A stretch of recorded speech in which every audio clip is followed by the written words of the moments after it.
Wesley. Good evening and welcome to the 21st Annual Fellows Program at the Kelly Writers House. I'm Julia Block, and tonight we are welcoming our third fellow, actually a pair of fellows, Jenna Wortham and Wesley Morris, in our third Fellows event of the semester, our second social distancing edition of the Fellows program. We're all coming to you from our homes. We're very excited to do so. So Jenna and Wesley are joining us as the culminating fellows for 2020. And we've been thrilled in the Kelly Writers House Fellows Seminar, the undergraduate seminar at the University of Pennsylvania, to dive really deeply into their written and broadcast work over the last several weeks and to welcome them into our virtual classroom, which we did this afternoon. We had an amazing, intimate conversation with the students and our TAs, and inquiry made even more intensive by our current global moment and our ability to reflect on what it means to come together during this pandemic time. So Jenna and Wesley are actually going to be introduced tonight by two of our students. And before I turn it over to those students, I want to say a few very quick thank yous to Lily Applebaum, coordinator of the Fellows Program and fearless TA of the Kelly Writers House Seminar, to Anna Safford, curriculum specialist at Penn and also fearless TA of the seminar, to Paul Kelly, who has made it possible since 1999 for the Writers House to bring a number of eminent writers to campus, or in this case, into your screen, to visit with the writing community, to Zach Cardner, Jessica Lowenthal, and Ali Katz of the Kelly Writers House, who made it possible for us to keep the show going, even our social distancing edition. We're so very grateful to them for bending time and space to make this happen. And finally, I want to really thank the members of the Fellows class who dove into all of this work with curiosity and courage and openness, especially as we transitioned our learning community from the face-to-face community of the Arts Cafe at the Kelly Writers House, where this event was originally going to happen, into this reconstituted virtual version of COVID-era collective learning. So a couple logistics about tonight. After Emily and Michelle introduce our two fellows, our fellows will be speaking to us, through us, and then we're going to take a few questions. We are taking questions on the YouTube comment stream. We're also taking them on Twitter, so find us there at the Kelly Writers House account. You can also email us, and there's info about that, I think, on YouTube and Twitter. So without further ado, I'm going to invite Emily Jan over to introduce Wesley Morris. I'm very honored to introduce Wesley Morris to the Kelly Writers House. Wesley Morris is a cultural critic and journalist who has written Pulitzer Prize winning criticism for the Boston Globe, and he's currently a critic at large for the New York Times. Some of his recent culturally relevant and hard-hitting New York Times articles cover musician Lil Nas X, make sense of the current pandemic by looking back at the 1995 film Outbreak, and deconstruct Taylor Swift's transparent documentary, Miss Americana. He's not afraid to take on blockbuster film and television hits and question their inclusivity, which won him the Roger Ebert Award from the African American Film Critics Association in 2019. Morris is a Philadelphia native, so without these unfortunate circumstances, we would have hosted him in his hometown. Our Fellows seminar has spent a portion of the unit reading and analyzing Morris's criticism. For my special project, I further examined Morris's criticism, which won him a Pulitzer Prize in 2012. Morris's criticism of films such as The Help and Water for Elephants is personal and approachable, and simultaneously crafts complex arguments and poses big questions. I was particularly drawn to Race, Class, and Hollywood Gloss. The Help manages to mean well without forging new ground. This article interested me because it was unafraid to take big swings at a popular film, as one might gather from the title, and it prompted me to return to a film with a fresh perspective. His criticism includes poignant cultural references which allow any reader to connect to his work, regardless of whether he or she has seen the subject of his criticism. For the last 3 weeks, our class has had the pleasure of listening to Wesley Morris and Jenna Wortham's popular podcast, Still Processing. We've attempted to close read the podcast by dissecting episode titles, interpreting production choices, and considering the contemporary quality of each episode. We've in fact processed and are still processing the podcast pop culture subject matters alongside Morris and Wertham. In this uncertain moment, our class has found a lot of joy and fascination in revisiting cultural moments.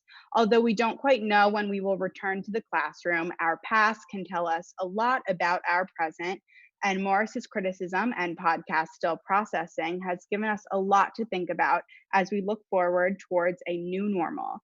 Please join me in welcoming Wesley Morris. Thank you, Emily. Thank you for that beautiful introduction. And now I'd like to invite Michelle Liu to introduce Jenna Wortham. Thank you. Jenna Wortham is a reporter and staff writer for the New York Times Magazine. In her own words, she mostly writes about how humans relate to technology. Wortham was born in Virginia, and after receiving her bachelor's degree in medical anthropology from the University of Virginia, she wrote with San Francisco Magazine, Girlfriends Magazine, SFist, and later Wired. She joined the New York Times in 2008, working on issues like pop culture, technology, race, and queer identity. When she was hired in 2014, New York Times Magazine editor Jake Silverstein called Wertham an essential part of our revamped digital presence and one of our most important voices online and on social media. With writing accolades and over 700,000 followers on Twitter, it is clear that Wertham is adept at connecting to a wide audience. This is a testament to her openness and bravery as a writer. Whether her project is about Black health, female desire, or sexting, the piece is always infused with a deeply personal voice and inviting vulnerability. As a student journalist at Penn, I was immediately struck by Wertham's ability to combine journalistic excellence with creative touches. Wertham can make a well-sourced review read like a vivid diary entry, and a sharp analysis sound like an intimate blog post. In a New York Times article about the rising phenomenon of selfies, Wertham writes, "The idea of the selfie is much more like your face is the caption and you're trying to explain a moment or tell a story." Wertham's unique voice and personal anecdotes are like the selfies of the culture writing world. It is no wonder she is the essential co-host of Still Processing, not only to share her astute experience on the implications of technologies like Airbnb and Alexa, but also to contribute to the heart behind the podcast. In Still Processing, Wertham is forthcoming in her experiences as a biracial Black woman and her anxieties. Engaging with Wertham's work is like meeting a friend for a spirited heart-to-heart. Today, fortunately, this meeting no longer has to be hypothetical.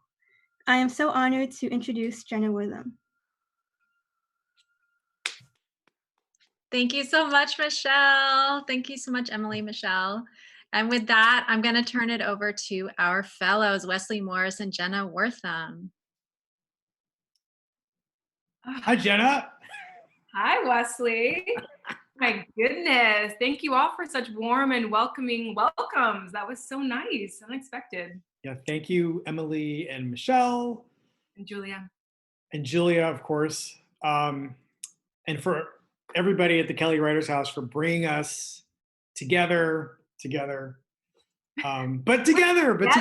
Okay, we are actually together. Actually together. How are you? How are you doing?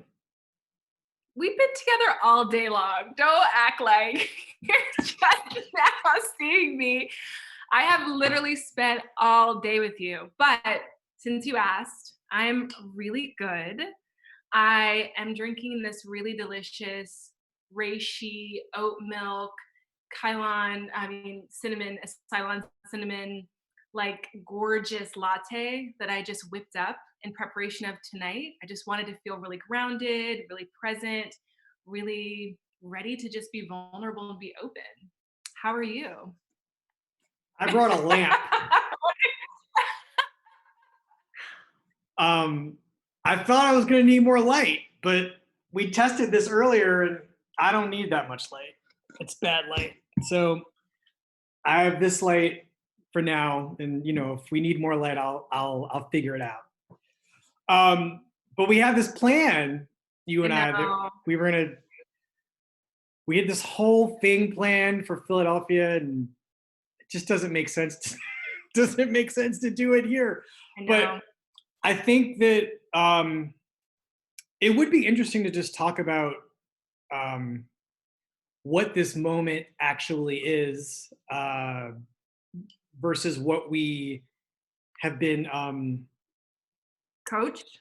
yeah, it was, trained, institutionalized, seduced into thinking it was.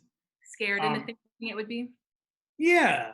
And I'm thinking about basically like all kinds of pandemic oriented things like or end of the world oriented things or society changing things like zombie movies, for instance.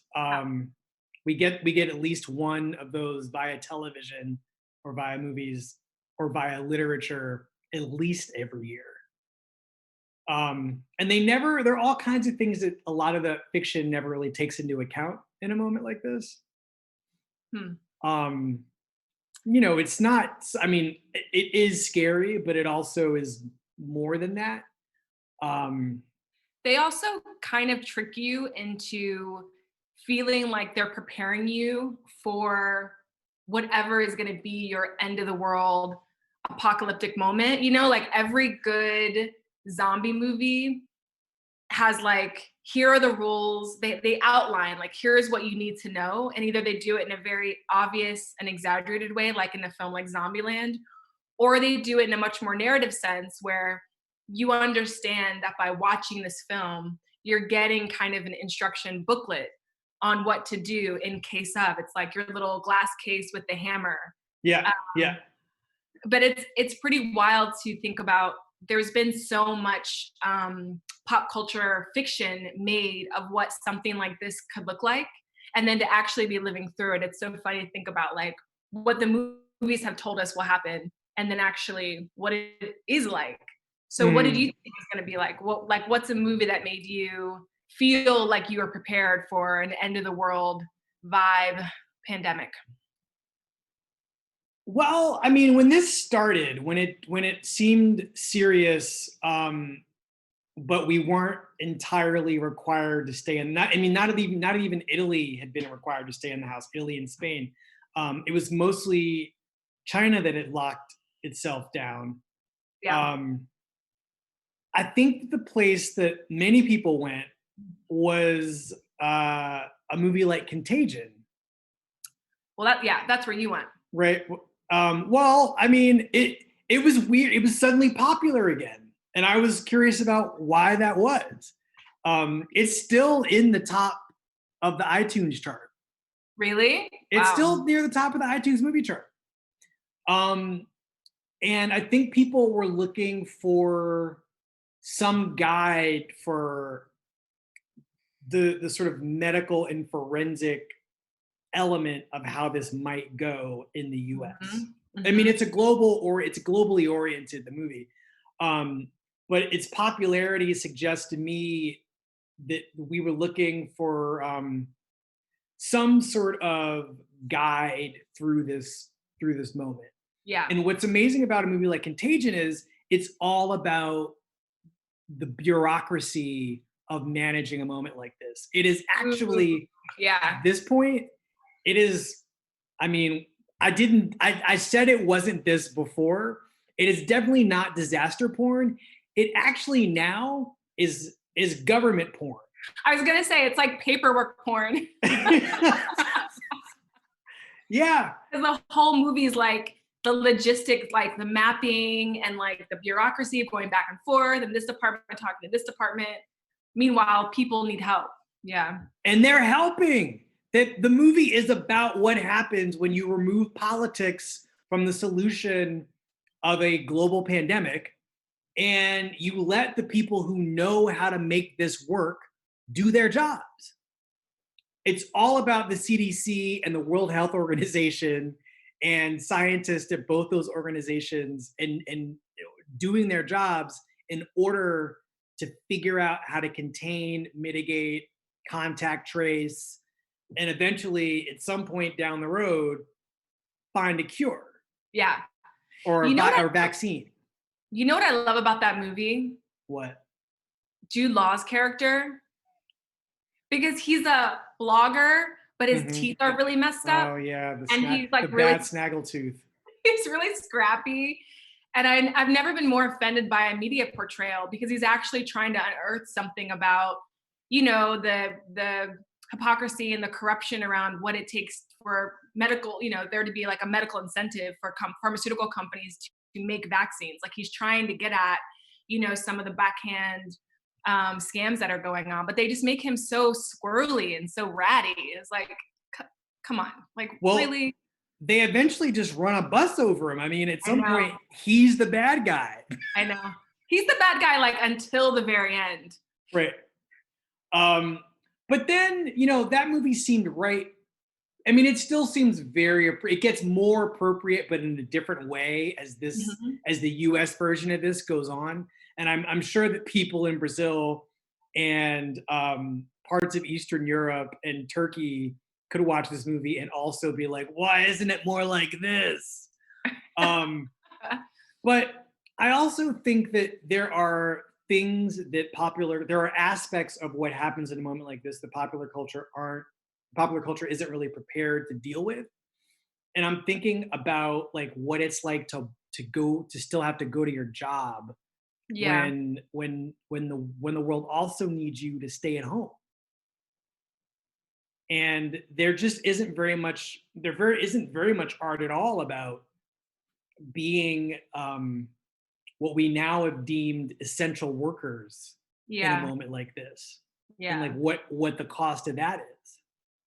Although actually now that as you're saying it, this is a bad reference because I haven't read it in so long, but Zone 1 by Colson Whitehead is a little bit, I mean, it's not about being an essential worker, but it's a little bit about like the people who have to do the work or to try to restore society or try to maintain some kind of order after a collapse. But it's true, most of these entities tend to focus on what happens in the aftermath of the collapse and how humans cope or don't cope, really, and what coping looks like and what survival looks like. And I always think about, I mean, I shared you this image before we talked, but, you know, I really love the Resident Evil franchise. I love the games. I played all the games as a kid growing up, and I've still played them, some of the newer ones that have come out. And I've seen every single one of those movies. It will surprise you 0% that I've seen every single one of those movies, not least because Mila Jovovich, you know, but her in that ripped off red dress that she kind of like rips as like an inconvenience. She's like, I can't walk fast enough, it might slip, you know, but then she's got like the grenade launcher and she's like, you know, like in my mind, I was like, right, like when there is this kind of moment, it will be you against the elements and you have to get from one place to the other. There are no movies that talk about, you know, trying to never leave your home or like trying to, you know, that all your friends are still, you know, out there in the world, but you can't see them. No one talks about that. I've never seen a film. I guess maybe I Am Legend though. Yeah, but he didn't have to go work at the grocery store, right? Yeah, he didn't. He wasn't a first responder. He was working on a vaccine. He was working on a vaccine. Fair. That is fair. And he was alone.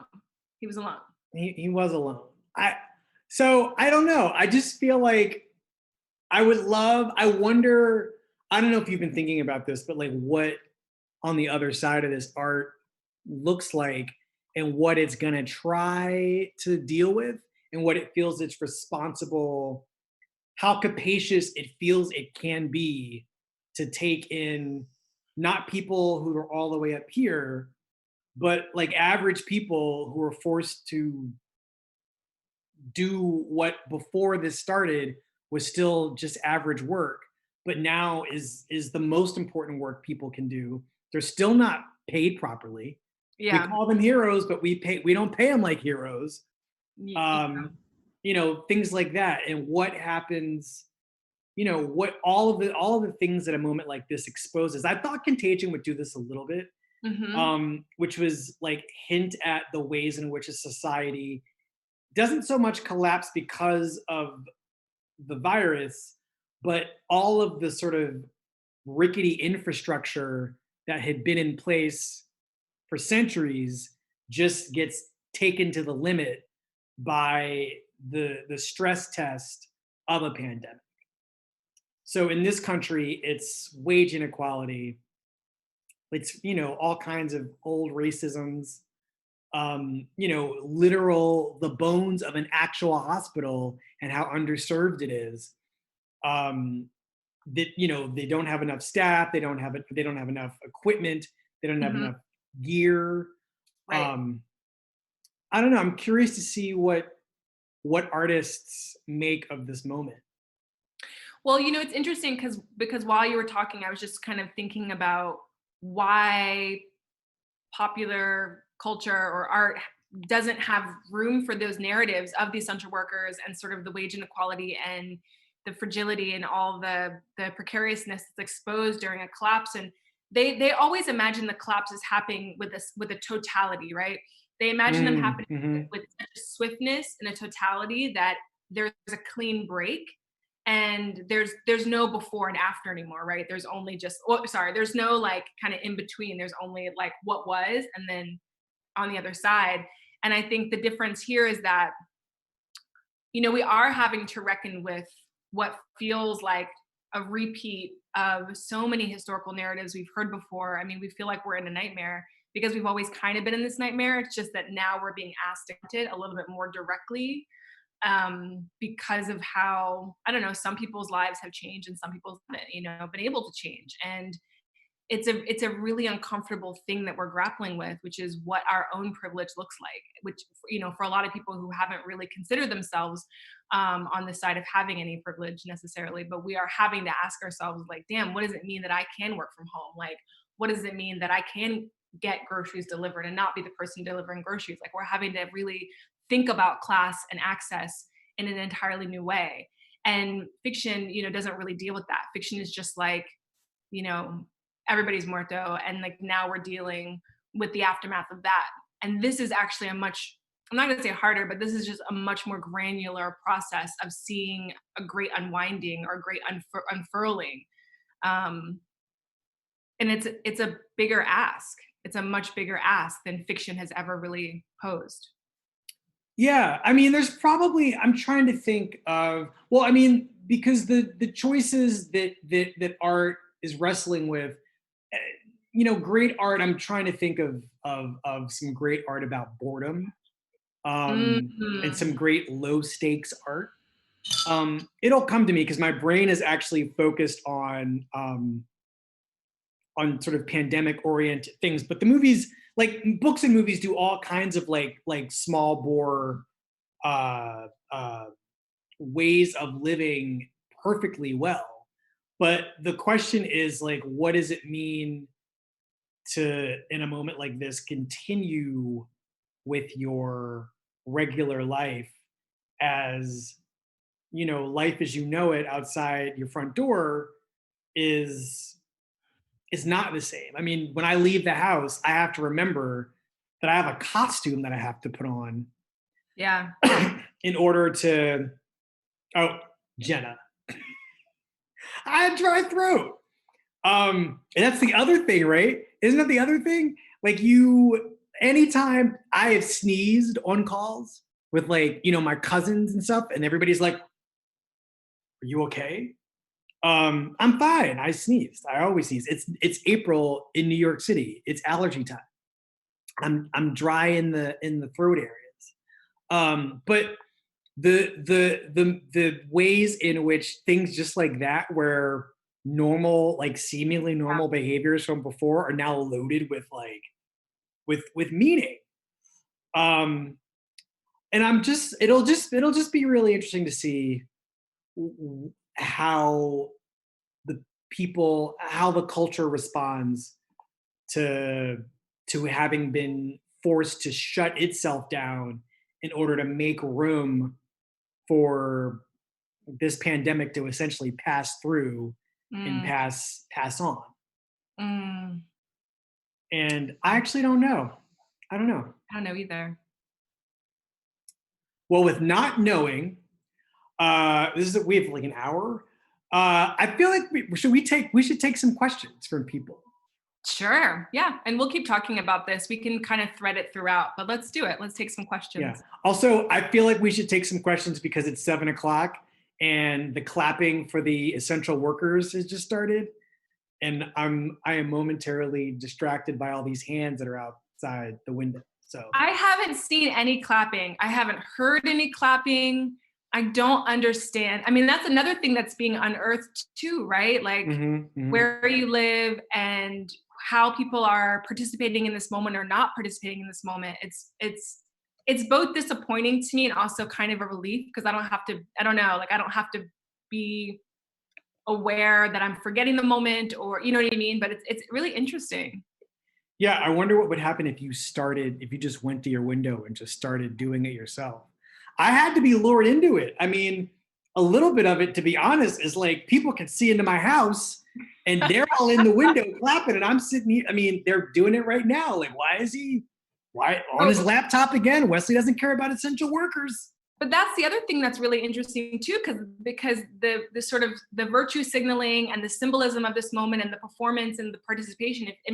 Not clapping doesn't mean you don't care about essential workers. You could have donated, and I know actually that you've been paying attention to what's going on with food banks. Like I know more acutely than someone outside of your window who has an opinion about whether or not you're clapping. I actually know more acutely how you feel about first responders and people on the front line.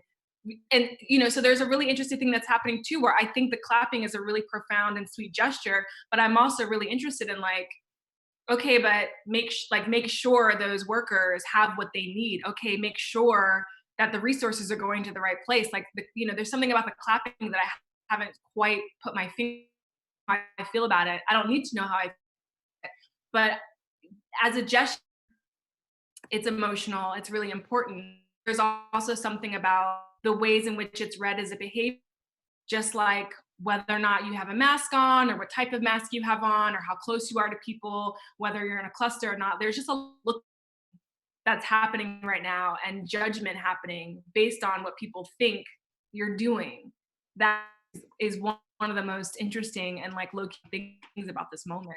Coronavirus Larry David is real. We have all managed to be like, it's really interesting. Somebody forwarded me a sign yesterday that basically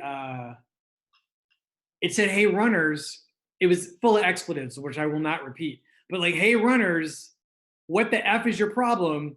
If you're gonna leave the house, it was like, he's like, you millennial, blah, blah, blah, blah," and he just went through every generation below whatever generation this guy was. I'm assuming he's a Gen Xer, and just named every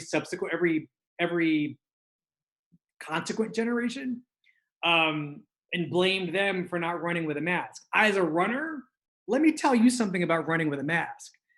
It sucks. It's hard. It's like I'm doing Olympic training on a flat surface. Anyway, I feel for the runners who have a hard time putting on the mask. Okay. Question number 1, Julia, sorry. Are you ready for questions now? Yes. Can I just say that the very first episode that we discussed in class was a pod from both our houses in which you open with the anecdote about running, and Jenna audibly gasps like, "Oh my God, you're running." And our entire class, in fact, gasped because by the time we listened to that episode, there had been so many stories in the paper about vapors and running. So we had a great conversation about how fast things change. We have, I think, it looks like we have hundreds of questions coming through already on YouTube. So I want to ask Lily Applebaum if there's one that has sort of like risen to the top that we should lead off with. Would that make sense, Lily? Hi, Lily. Yes. Hi, Jenna, Wesley. Thank you so much for this marathon day. I just wanted to say that there's a question from Jenna Wortham, which might be Jenna's mom. Hi, Mom. Hi, Mama. She says, "Are those peppers on the shelf behind Wesley because he's so hot?" So there you go. Mom. Mom. Just kidding. Thanks for watching. Love you. She didn't even see these. Did she see these? Uh-oh. There's some actual hot peppers. But I'm gonna move it just that way. I've got a dead lemon. Sure. It just My died the other peppers. day. I'm moving so Anyway. people can see my yellow and orange harmony next to your peppers. Oh yeah. Oh yeah, could I throw out a question? Are you guys ready? Yeah, sure. Hi, Mama Okay, Wertham. Bye, Mama Wertham. I started with a sort of a joke question there. So I thought a good place to start might be, I know a lot of people are coming as fans of the podcast, and a YouTube user named Jet asks, are there any topics you would like to address on the podcast but haven't found the right words, approach, or perspective? Ooh. Yes. I mean, there must be, right? Well, I think we've got a lot of ideas for things, but we just have too many ideas and not enough hours to record them. Yeah. I think, if Jenna and I took out our respective notebooks and just went through all of the ideas that we have talked about wanting to make shows out of that we haven't, and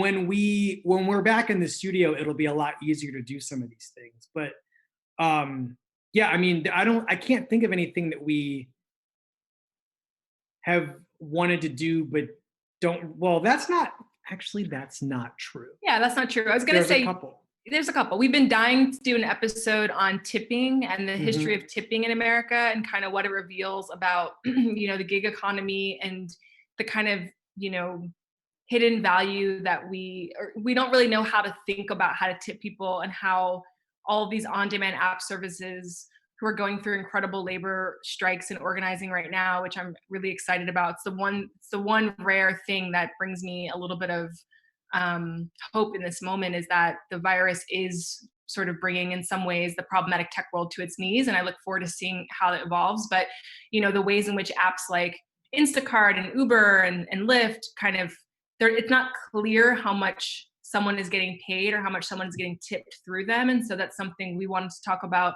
But then also, the history of tipping goes back to the history of segregation in this country as well. And so trying to unpack those two things and think about the similarities and kind of, in a very still processing way, like draw the line between the way we live now and sort of these kind of interesting historical origins, and then try to find some place in the middle. And I think it's also, Wesley and I both have a deep appreciation for those who work in the service industry, because we both have in different ways, and always want to make sure the people whose services we're rendering are adequately compensated for them.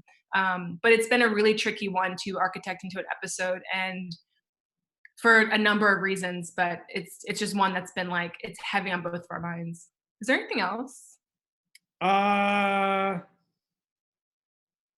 don't know, because tipping was the first thing that came to mind when I realized that this is a question with many answers. Yeah. And now I'm trying to remember what there are some other things that we want to do, that we're going to try to figure out how to be able to do. But I don't know. Tipping is a great one, because it's the one that we've been trying to make a show out of for the longest and haven't actually gotten anywhere. We made an episode that I think we scrapped. Did we not use it? We started it, and then it was declared garbage by our producers at the time, but we never let it go. They weren't wrong. They weren't wrong at all. No, they were right. They were actually right. It's just funny to me. So Jenna, you said you mentioned, maybe, I think you were talking about the tipping episode, the speculative tipping episode, and you described the act of architecting an episode beginning with a topic or an idea. And I love the idea of, first of all, I love verbing the word architect, but second of all, it leads me to ask a question about, the form of the podcast, which is super conversational, super associative, but as we were discussing earlier this afternoon, manages to shape this beautiful arc across an individual episode, but also across the series as a whole. And so this is a kind of a big question, but how do you do that? How do you manage to maintain this incredibly off the cuff, extemporaneous style, and yet obviously have a very crafted approach to what you're doing in the studio together? Is there in fact a script or a formula or an architecture or blueprint, or is it a rhythm that you've found after working together for all this time, or is it some combination of the two? And what does it take to make that happen when it does succeed? Thank you for that question. It's interesting because the show has evolved so much since we started, and it's still evolving. Our process is still evolving, and I think we experiment with format a lot, and different formats require different modalities, and so sometimes we do have general outlines, but a lot of times if Wesley and I get into a room, we just talk our way through things.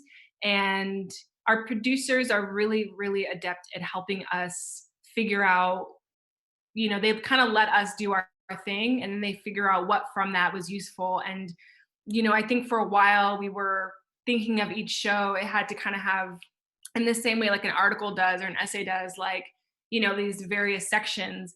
And we do still kind of flow through each episode, but it's both getting more organized and less rigid at the same time, because I think in the past we have written out scripts when we were trying to tackle really, really, really ambitious subjects, and trying to weave lots of things together. But I think that sometimes had the effect of it sounding like we were reading a script. And now we're being more okay with not getting to every single thing in an episode. And like, we don't have to touch on every single idea that comes up when we're brainstorming, and being a little bit more okay with that, in the interest of having something that just feels like the two of us are just going back and forth on a thing. But all of that credit goes to our producers, who I think have found, right now this season, Sarah Sarensen and Hans Butow, who I think have really figured out how to kind of just take the training wheels off and let us do our thing. And then they come back behind it and just try to like rearrange all the parts. So I don't know if Wesley has anything else to add, but I feel like, we're always boarding a train together, and there's always a final destination, and there's a couple of stops in between, and we don't always know what the stops are. And we also don't always know what the final destination is, but we are trying to always go somewhere with an episode. No, that sounds right. That's right. I mean, we've just been trying.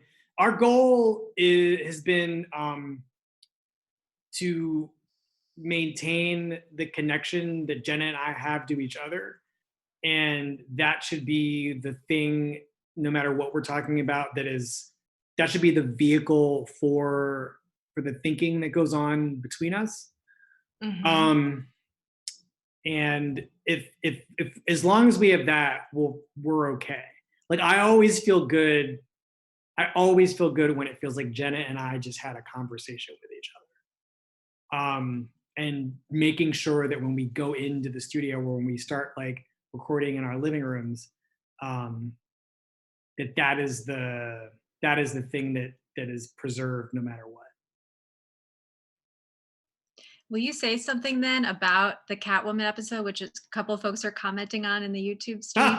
Are they watching it, or are they? A big departure from what you just described, right? Where you invited us, and I listened to it without watching Catwoman because I wanted to see what that felt like. I was like, so I was kind of fascinated by these. Well, anyway, that's my stuff. But how did that feel for you? It was. I enjoyed it. I was like doing the dishes, listening to the podcast, and I've seen the movie, so I had this this recall of the movie, except I wasn't watching it in real time while listening to the podcast. But yeah, would you be willing to describe the decision to put that episode together? Like what led you to? I mean, it felt like a real experiment.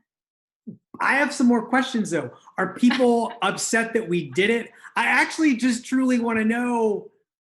No, I'm seeing, Lily, help me out here. I saw at least a couple comments on it, including people are asking for more. They want you to do more like it. They want more. It's like that's great. Combination that's great. Of, oh gosh, what's that? I'm blanking on that.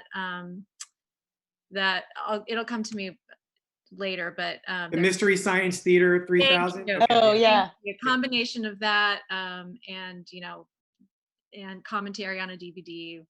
Back in the old days, that kind of thing. Sure. Okay. Well, you finally got me and my girlfriend to watch Catwoman, so there's you got people to this object. That's exciting. I mean, it was, it's something we wanted to do for a long time, but we thought we'd have to do it with a live audience and actually producers, because this season is all about, we're calling them the living room sessions. The idea is to be, I guess, comforting each other through this moment, where there's a lot of culture to talk about. And what can our show provide as a means to help sort of transmute and metabolize some of those feelings through culture. And we had done a couple of heavy episodes back to back, and so this had been in the air that we wanted to do a watch along. And so I mean, I know it sounds, I don't know, I've listened to it. So I can't say how other people think it sounds, but as the people who made it, it was a lot of work. Yeah. And we did it we learned a lot. It's good that people want more, because we want to do it differently in a way that isn't as onerous as it was to do this. We had a very short window with an hour and 44-minute movie. And Jenna and I felt compelled to do right by, at the very least, Halle Berry, who was done wrong by Catwoman. We didn't want to add insult to injury. Right. But we also wanted to make something that people who listen to the show wouldn't feel shortchanged by, getting an episode that they could only experience, to have them do a different kind of labor. But I don't know. I sort of worried about it. I did have one sleepless night, maybe the night before it went up, just sort of worrying about whether people were going to be upset that we're not going to do that many of these, and one of them requires you to not be able to listen to us really talk, but you need to watch a movie to do it anyway. I'm glad enough people seem to like it so that we might do it again. Well, and your commentary struck that beautiful balance between, kind of doing this expository work of describing what's happening on the screen, but also jumping in a super fragmentary way just to pop in some commentary. So I would imagine that it's an amazing way to extend the project of the series as a whole. And Jenna, what you said is so beautiful, and you mentioned this earlier today too. You're thinking about the kind of the cultural work that the series can do in this moment and what it can bring. It can bring a kind of solace, but also meet the demands of the moment. When people are isolated, and what are they looking to culture for? What are we looking to culture to get out of it? Lily, what else is happening on YouTube with questions? Well, I actually think that's a really good segue into a question from Mandana. Hi, Mandana. She says, it's far too broad a question, and we are still in the early days of a massive societal shift. But how do you feel about how the arts will change our consumption of them and what we'll expect? I don't know. That's a great question. I mean, it is. It's there's no real answer to it. I think people, I think there's a thing that's happening right now because we're all in the house. And I think the longer not everybody feels this way, but enough of us obviously do, based on who's not in the streets and what the polls are saying, because now people are trapped in the house. When the pollsters call, you answer, and you want to talk to the pollsters and tell them about your whole life. So we know that we are the people who get to stay at home and not, even if you are unemployed at home, I don't know. I feel like the question is, how comfortable are we going to be staying here?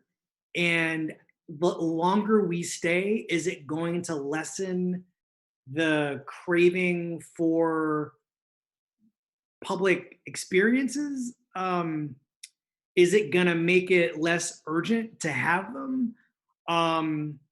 If, for instance, something really tremendously awful happens, for instance, at the Philadelphia Museum of Art, or the Metropolitan, or our major sort of cultural institutions, where they're not quite the same when this is over, are we going to mourn that? Are we going to miss going to concerts? Are these people who are mad at Ticketmaster and Live Nation or whoever else is holding on to their, not refunding their tickets right now? I mean, is that going to be like I don't know, I'd rather have Post Malone play Nirvana songs at my house or in his house, in my house, over the weekend. I don't know. I know sports, for instance. I had my first weekend where I was like, I don't have any sports. This is the first weekend. This past weekend was like, I don't know what I'm going to do. I haven't seen a basketball game or a baseball game or tennis.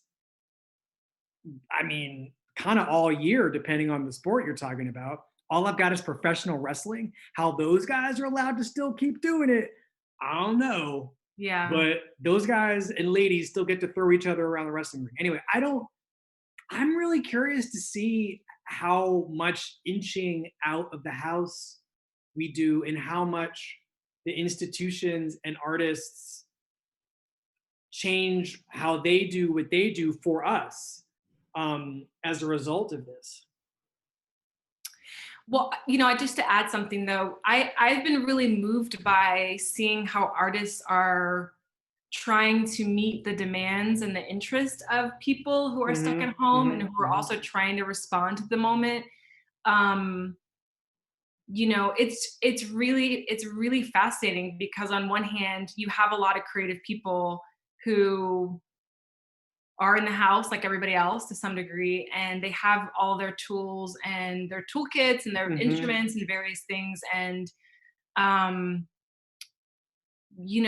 some of them are making work that's informed by, and then some of them are also trying to create spontaneous moments of togetherness with their art. And that I think is really interesting. And it makes a lot of sense, and it's looked like everything from coordinated orchestra performances to spontaneous, these like versus battles that keep happening on Instagram where people get it's the perfect challenge. It's the kind of the only challenge I didn't even know I needed this type of social media challenge, but I really did, where like two musicians, who are legendary in their own genres are being asked to kind of come together and play records. And it's doing something really interesting and unearthing a type of music history that is mostly relegated to the archives and has mostly been forgotten about. And the way we consume music now is so individualistic or really segmented. Like you're either at a massive Billie Eilish concert or maybe at a really small, venue seeing a brand new artist emerging. It feels like there are these heavily concentrated musical experiences, but they're not usually that universal. And so to have these kind of monolithic feeling experiences happening through like Instagram Live is really transformative. And I actually think those don't keep happening, but we'll see. But I do think the desire to show up where people are is a really interesting instinct. And then you have something like Two Lizards, which is a really great animated anthropomorphic show that's on Instagram Live. And you can just Google it, it'll come up, Two Lizards. And it's these two artists who are living in Bed-Stuy who are making work about these two creatures kind of experiencing the pandemic and kind of their own relationship to the boredom, and their slowly growing awareness around the crisis that's around them. And it does kind of mirror a lot of, I would say, how people are responding, because they're kind of releasing episodes weekly, and their perspectives as these characters is changing as the crisis is changing. And so I found that to be really poetic and informative. But I do feel though that one thing that's really interesting is just like so many events and so many digital happenings, just kind of airlifting them and putting them online is actually kind of proving something that people thought for years, you would never be able to hold people's interest long enough on the web, or you would never be able to compete, or you would never be able to have these kind of meaningful experiences online. But we're seeing it all the time. And I think that's exciting to me too.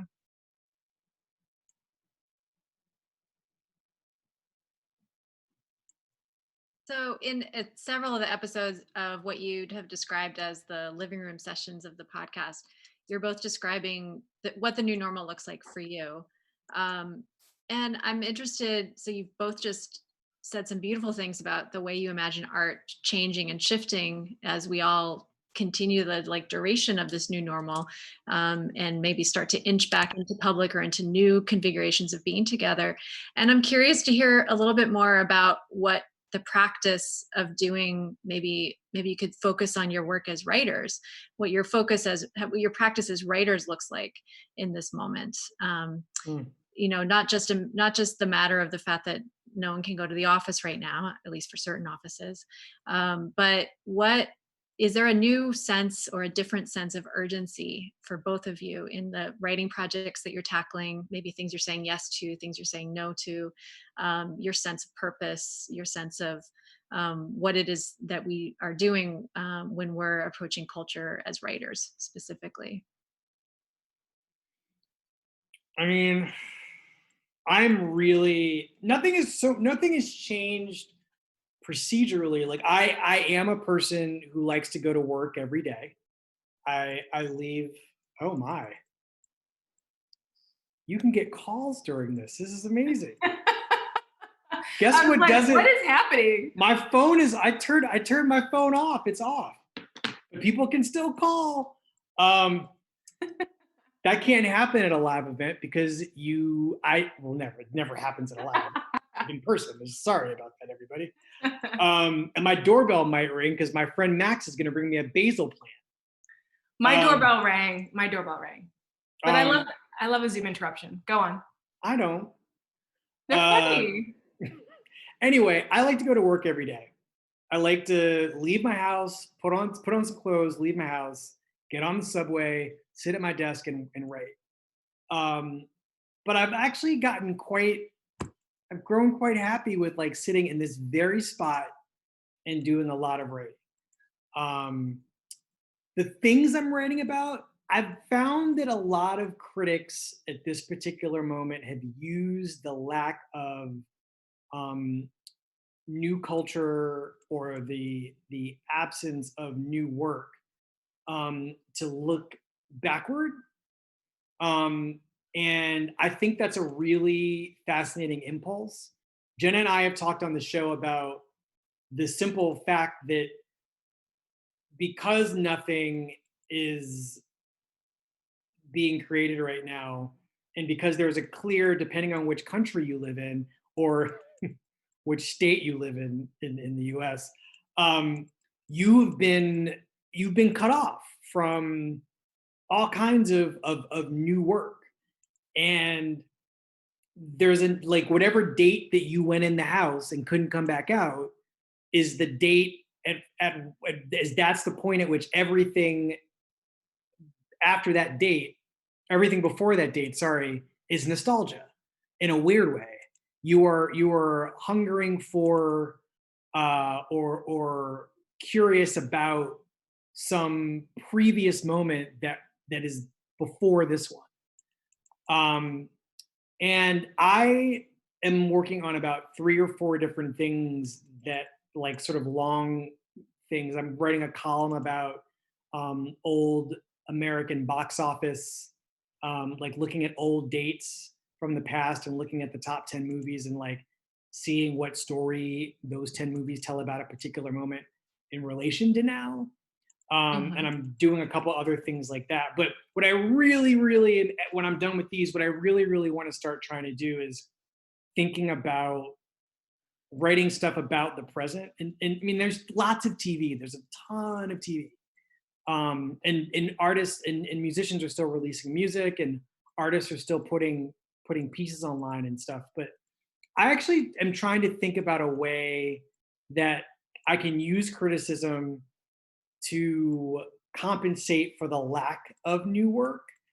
And I don't know what that exactly is going to look like. It might actually just entail making stuff up, reviewing things that don't exist, which is a thing that I've done in the past. But now I'm I think this is the moment to start doing that, just making up some movies that never got made or that exist in my brain and just reviewing them. So when I'm done with these things. Can you say more about that? Are you talking about imagining the movies that are just like begging to be made because they express something else that you're like, oh no, it's not even, that's so much more generous.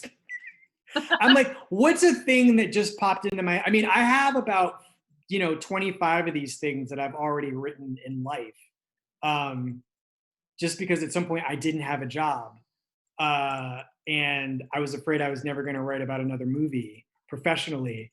And so I was, and this was after September 11th. And so between, when I was working at a video store and didn't think I was ever going to get another film criticism job or criticism job at all, I just started making up movies because I couldn't afford to go see them when they were in theaters. So I just made things up using the stars we already had. And in some cases, I just made up new stars. And I read some the other day. They're astonishingly specific and real indicative of where my brain was in 2001 and 2002. But anyway, I read them and I thought, oh yeah, this is a thing I could possibly do. So I think when I'm done with this long, old, culture-oriented thing, I'm going to try to work on that. But I want to start thinking about the future and the present, and not so much the past. So Wesley, you've really beautifully described the way in which criticism can be its own cultural, object or production. Jenna, is that the way you're thinking about your work as a writer right now as well? Like how the criticism itself can be itself kind of the objects that are being created differently or less, or we have less access to or different access to right now during lockdown? Ooh, interesting. I'm actually really digging my heels back into my old reporter origins, and I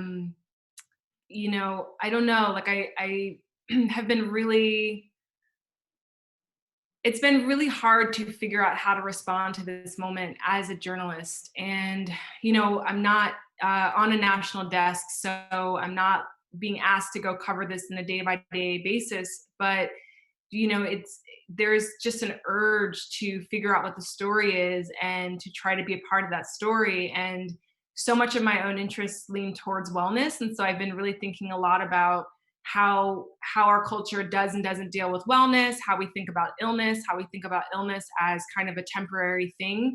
And right now we're dealing with this idea of illness and sickness as kind of the default and a thing that we're hyper vigilant around. And so, unwellness is really interesting to me. And so I think I've been trying to really stay in those lanes and just think about what types of writing might speak to that moment. I also feel very committed to trying to ensure that, the things I'm sharing and the things that I'm recirculating aren't adding to the anxiety and the trauma that I feel like people are experiencing and getting from a million other places. And I don't have to be a source for that. Like, there are lots of reporters who actually have stories to share. And so I'm sort of walking a fine line between trying to figure out what my journalistic presence is online right now, because I don't want to seem like I'm not paying attention to the news. Of course I am. I'm reading it all the time, but I also don't want to be part of that kind of spiral cycle of contributing to other people's ratcheting up worry and fear. And so I've actually been taking some investigative journalist refresher courses, because I just want to think about how this story is going to continue to evolve. And I'm trying to be really mindful and conscious that we're really in the first wave of this. We're really, really, really at the beginning stages of COVID. And we really don't yet understand how this will reshape society, how this reshapes people's worlds, how this reshapes how we interact with each other as people. What happens when we start to, as Wesley was saying before, reintegrate and kind of move around the world again. I feel like there's so much to come, and I really want to be kind of mindful for that next wave of ideation and coverage. So I've written a little bit about the things that have brought me some encouragement right now, which is sort of the emergence of ad hoc mutual aid funds to support the bigger mutual aid funds that have come into existence, but thinking a lot about our hyper awareness of super vulnerable populations. And that comes from a very personal place. Most people in my world, in my communities, are not unemployed, facing a lot of economic housing insecurity. And so trying to let that inform the work that I'm putting forth. So I don't know. I'm really grateful for the pod because it does offer an anchor, and I'm glad that we're able to kind of turn to each other and be be refuges for each other, a refuge for each other. That's really, really, really important to me. And I'm trying to also be patient, because we get these emails every week and we hear it from our bosses, this is a marathon and we really don't know how many legs of it there are going to be. So I'm trying to really be ready for that. But I just think, in one of these lectures recently, the journalist was saying, who was leading the course, was saying, this will be the definitive moment of our generation as journalists. Like, this is going to be the most important thing that happens to us as a journalist, and we have to make sure we're covering it as acutely and empathetically as possible. And so I'm still trying to pay attention to that. So thank you. Lily has a question next for us. Yes. I think this is related to what we were just talking about. So as cultural critics, you have found yourselves creating the culture that you critique. I'm curious about how you navigate this creator-consumer boundary, especially given the demands placed on Black cultural work. Interesting. I don't know. I don't really think about, I'm really not terribly deliberative about how to do. Let me think about a good, useful way to answer that question, because I in many ways feel like I'm responding to work that exists in the world. And it's true that like a good version of what Jenna and I do is a work unto itself, but it's responsive and it's analytical and it is a creative act. But I don't know. I don't think much about, here's what I'll say about that. I am covetous of my own time. My time is really important to me to protect. It isn't so much about the work. It's really about the time, because I can't do the work if I don't have time to do it, because I'm being pulled in a bunch of different directions, for instance. And I don't,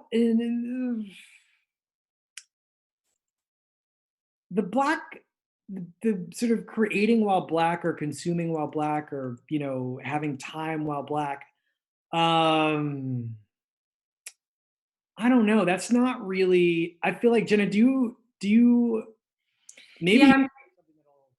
that'll spark an answer for me, because I'm not like, at least in terms of the way I'm oriented in the work process, I tend to be oriented away from thinking about things in quite that way. Yeah, I'm trying to figure out, I guess, what that question is asking. So I'm trying to think of how to rephrase it another way, because I think it's I kind of think I know, but then I'm not exactly Yeah, sure. same here. Can you read the second part of it again, Lily? Definitely. I'm curious about how you navigate the creator-consumer boundary, especially given the demands placed on Black cultural work. That's interesting. I wish I wish we were in an auditorium so I could ask a follow-up question to that question. But I think,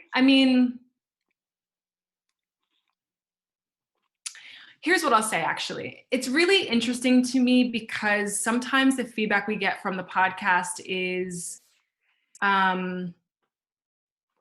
sort of, people are grateful that we're explaining Black culture to them, or that's kind of how it's relayed to me. Like they're thankful that they can listen to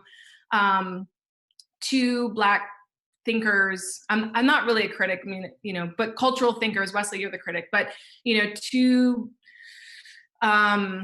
consumers of culture who help process it for other people. And I always feel a little confused about that because, I don't feel like we're not trying to be like an insert in Blackish where we break down what Juneteenth is, necessarily. It's like you and I are doing the work of trying to understand why something resonates with us, or why something gets under our skin, or why something feels like it's trending or having a particular cultural moment. And that's not necessarily in service to, anybody, but kind of our own intellectual curiosity. And at the same time, when we look at the demographics behind who listens to our show, it's very young. It's a lot of women identified people, and it's also very Black and it's very brown. And I find that to be deeply satisfying and highly encouraging. And like that makes me happy too, because I do want, the communities that we sit at the intersections of to feel like they're being represented by mainstream media populations and or organizations. And that's not always something that I think is immediately felt. And as someone who cares greatly about my job and greatly about my home organization, it makes me feel a lot of satisfaction to do that. But it's not really because it's not like necessarily out of a sense of a greater obligation to be kind of like a mediator of Black culture for the New York Times, if that makes sense. Hopefully that was helpful for that question. Good answer. Thanks for that. I have a question that I've been wondering about too. It actually comes from a student in the class, Kira, who wondered, has there been maybe an episode of the podcast that you've produced that has led you to take a stance or take a position or formulate an opinion, and then you find yourself maybe later on switching gears, changing that opinion, changing your mind? Seems like that'd be one of the challenges of that medium, right? Is that it's kind of fixed in time. It's part of that archive. But your opinions change, your sense of interpretation might change. Might be new facts on the ground, might be a new lens through which you're looking at a cultural object.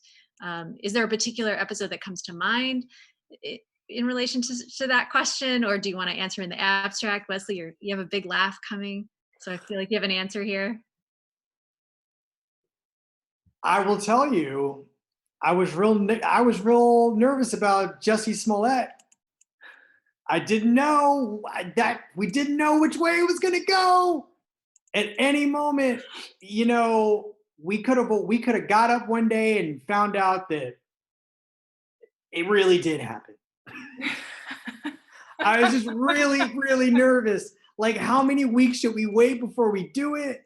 Like, we really waited because we the great thing about the way our show works is we're not under any pressure to like jump in the phone booth and turn into Superman. Like, it's not like we can be deliberative. Mm-hmm. That was just one of those things where it's just like every day the story kept changing and like the plot thickened, and I just was like, oh my God, please don't let us have to retract out. Like, I really hope, I mean, it was hard, right? Because I didn't want any of it to have happened, but I definitely wanted the thing we understood to have taken place just selfishly. Because we'd already gone out here and thought really seriously about the implications of what he was accused of having done. And I wasn't prepared to do the thinking. I mean, I could have done it, but I was not prepared to do the thinking that would have been required to move around to the other side of whatever we learned would have meant. That was one where it's just like, I'm not going near that one again. I mean, I think that gosh, I've been writing publicly for so long that I really feel that part of the work outside of the work is really doing a lot of I just look back and Wesley's gone. But checking the ego and really having a sense of humility in the profession, and being compassionate towards earlier versions of yourself, and acknowledging that there's got to be room for growth, there's got to be room for iterative thinking, and that people do change their mind, and to kind of always leave room for that, and to never feel like I can't admit that I was wrong. I don't know what that would look like, but to always be willing to go back and to be like, you know what, like this was said in 2010, and actually now that thinking has evolved. And I mean, I feel like that's been the course of my whole career anyway, which is kind of always kind of revisiting earlier topics, because your perspective changes with time, with experience, and with distance from a thing. And so I think that's part of being a writer, part of being a cultural observer. And I can't think of a moment when it's happened on the pod, but I definitely feel like if there was something that we taped an episode about that felt radically different a few years later, I would actually really enjoy revisiting it and thinking about how our position had changed. Better answer. So you could use the podcast as a way to meet that challenge. Mm-hmm.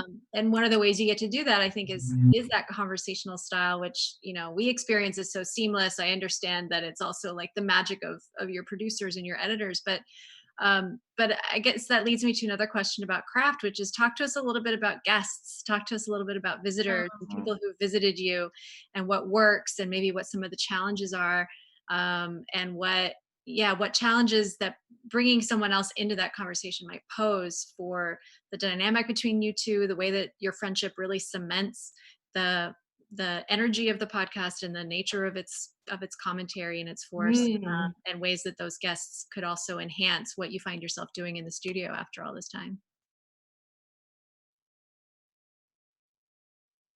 I don't know. Guests are tricky. Like, you really have to. Jenna and I have done a lot of thinking about guests and why we don't have more of them. Well, for one thing, it's somewhat logistical. Like, guests are just a pain to get, and like figuring out the coordination, and then some guests, their people really want to know exactly what you want to ask them, because you're going to put this recording out into the world. And then sometimes it's just really a matter of like, why do we want to talk to this person? Like, is this person, when we turn to people, it's to fill in gaps that we can't, as thinkers or as people who aren't experts in everything, need filled by a person who is. And sometimes when we have guests, it's to tell a story that we feel is important to a conversation we want to have. I don't know. There are all kinds of reasons to have guests, and there are all kinds of reasons not to. I definitely like the challenge of having a guest, for sure. But it also, Jenna, I don't know how you feel about this. I feel like it's ultimately just easier for us to do it. But I don't know. I think that, the next iteration of the show, like an element of it when we're back in the studio, is like, it will be thinking about what it means to invite people to come talk to us, regardless of, we're much more interested in talking to people and not famous people.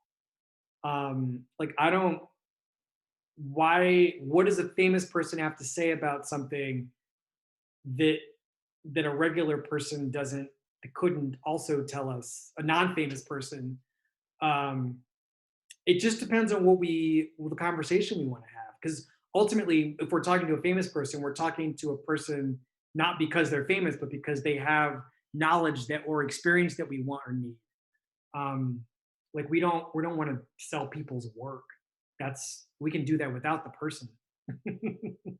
Yeah, I think over time it just became like we just had a lot more fun, and we could get a lot weirder. And I think there were seasons that were very guest heavy, and those were kind of fun. I mean, those were fun experiments. And I think we really enjoyed, I'm thinking about when Get Out came, like we really, really wanted to talk to Jordan Peele about Get Out, because we saw it in the theater together. You and I both love horror as a genre. We really felt like it was such an interesting there was such an interesting self-awareness of Blackness in a horror movie, which was like very new to both of us. And so we were just like, we really want to talk about this. But I think now we're in a place where, you know, we've come to realize that having a guest, the guest ends up being the meat of the show. And like Wesley and I are kind of much more interested in how we're going to influence each other's thinking, and where we're going to go, and the connections that we're going to pull in from the depths of both of our brains. And so I feel like that's kind of become the focal point of each show. I've also found that other shows that I listen to where it isn't about having a guest, but is really about a rapport among or between people who are there every week. The guest somehow, depending on who the guest is, but in general, I am not interested in the guest. No matter who the guest is, I am listening to this show to hear these people do these things. Interesting. And if that's not a show that involves like the appearance of a new person, I'll stay. But I always feel a little bit annoyed. Like I don't know him, and I don't know why he's here. But I'm gonna stay. It doesn't matter who it is. Even if it was Barack Obama on a show that I listen to every week where Barack Obama is not one of the regular guests, I'm like, who invited this guy? Why is he here? Like, what's he adding to this conversation? It just really depends. Now, President Obama. I was gonna say, where's the second part, Wesley? Where's the follow-up? If you want to come hang out with us, okay, we will find a reason to do it. Thank you for the addendum to that. I just wanted to say that the guest. All right, I'm just gonna, Barack. You can come. You can come on the show. It just. Thank you. Few for that caveat. Lily, we have time for a couple more questions from our comment stream. What's happening over there? Well, one question I saw that really echoed like something I'm thinking about, with just how grateful we are for how generous you've been with your time today, with our students and with the program. Angela Huang on YouTube asked, how have you been taking care of yourselves in this time? And do you have any tips for the rest of us? i.e., are you playing Animal Crossing? Don't feel like you have to answer that last part if you don't want to. I don't have a Switch. Like, you can only play it on the Nintendo Switch, right? Like, I totally missed that wave of yeah. I feel really bummed. I'm not playing Animal Crossing. I have really enjoyed reading people about Animal Crossing and listening to people talk about it, but I have not played it. It's funny because my nephew, who just turned 11 yesterday, is like, that's for little kids. And I'm like, is it? I don't think it is. It's a little sophisticated. I'm not playing that. It's just too cute. Oh my God. He's in this land. Anyway. Yeah. What are we doing? What are you doing? Well, we're both cooking a lot. Cooking a lot. We're sharing recipes. We're really both like, I feel like cooking is the main thing we're doing. I mean, I'm trying to meditate. I'm trying to, I'm taking a lot of baths, which is really nice. Like, I really love soaking in my tub. I have a huge tub, which is the biggest thing in my apartment is the tub. And which is to say it's a small apartment, but I really do enjoy that because I often don't bring devices into the bathroom. Just because like I can't deal with the logistics of having to get anything fixed, or ruining water right now. But I find that to be just like really peaceful, and just soaking and reading or listening to music being really nice. I'm enjoying going through like, the archives and the Criterion collection. There was definitely a viewing of The Little Mermaid with my girlfriend recently, and that was like amazing because these things, it's funny because like it's fun to go back and revisit stuff that maybe you've wanted to have more time to sit with and review, and that was definitely worth it. I feel very strongly that Ursula deserves a spinoff, and the fact that she hasn't had one, I'm just like, what's up with that? Like, we never got an Ursula backstory. Like, there's clearly drama with her and old Triton. You know, like something happened with the two of them that we don't talk about, that I would like to talk about. I mean, I'm reading a lot, and I'm really also taking advantage of all the virtual online exercise classes. So if there's like any new type of yoga, Katoni yoga or like Kundalini yoga that I haven't ever gotten the courage to go into a space and actually do, I'm really doing it now. And I'm trying to commit to like at least one new experimental thing a week. And that's been really invigorating. I don't know, it's been kind of exciting. What about you? What else are you doing, Wesley? Just cooking mostly. Yeah. I mean, cooking, reading, work. I mean, work, it's funny because when this started, with all due respect to our essential workers, there is a part of my brain that really did think this is going to be like a vacation. And I didn't really believe that, but there was a part of me that just didn't think that it was going to be this hard. You know what I mean? Like I work, I get up in the morning, I start working, and there are days where like I look up and it's 9 o'clock and I'm not done. Yeah. So the way that you are like captive in so many ways. This is the opposite of the answer to the question, by the way. The question was like, what's sustaining you? Work is I'm doing it and I like doing it and I'm really enjoying it. But I've been in like baking. I did some baking. I baked this little. Did you bake the coffee cake? I baked this coffee cake the other day. Oh my goodness. It's really good. I have to say, it's like I made this myself from a really good cookbook, which I'm gonna make an Instagram post about. Don't fall out of your seat, Jenna. I'm gonna put it on. It took a global pandemic for Wesley Morris to get on Instagram. That happened. But I've enjoyed baking. It's a thing that I grew up with and found so mysterious because my mother was a great baker. And all we kids did was lick the batter and, off the beaters and stuff. I don't know. It's just been really funny learning the science of flour, butter, and sugar and heat. Mm-hmm. There is a lot of love on YouTube for the cake that you just held up, Wesley. Thank you. It's really good. I am going to put on Instagram, I'm going to write out like a short little post about how great this one cookbook is that is out of print, but it taught me how to, it's the first cookbook I ever had that taught me how to cook. I can grab it if you want to go on the next. Yeah, please do. Please do. It's this thing. It's this woman worked with me at the Boston Globe. Oh, this book wow. Came out like almost 20 years ago. I think it's out of print. It is. And the reason that I love this book so much is because every single recipe in it, these women had been cooking for a long time before this. This woman published recipes in a newspaper for like 30 years. She knows how to explain how to cook. This is like, these are New England Yankee ladies, and their style of cooking is very New England Yankee lady. But there is something about these recipes, they're just foolproof. You can, every single recipe, I've had this book for almost 20 years. I've cooked almost everything in this. Amazing. And it's just, they're the best recipes.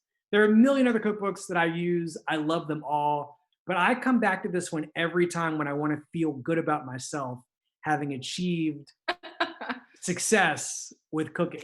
So Cheryl, Julie Riven, this book is great. Sorry. That's amazing. What's next? That's an amazing way for us to start to wrap up our conversation. I'm so grateful. This is very sustaining. I want to give a huge recommendation for the fact that I think working your way through the archive of still processing is also an incredibly sustaining act in this moment. It's something that has sustained our learning community at the Kelly Rader's House, and we're so grateful to have that archive, but also to have the two of you visit us today for many, many hours.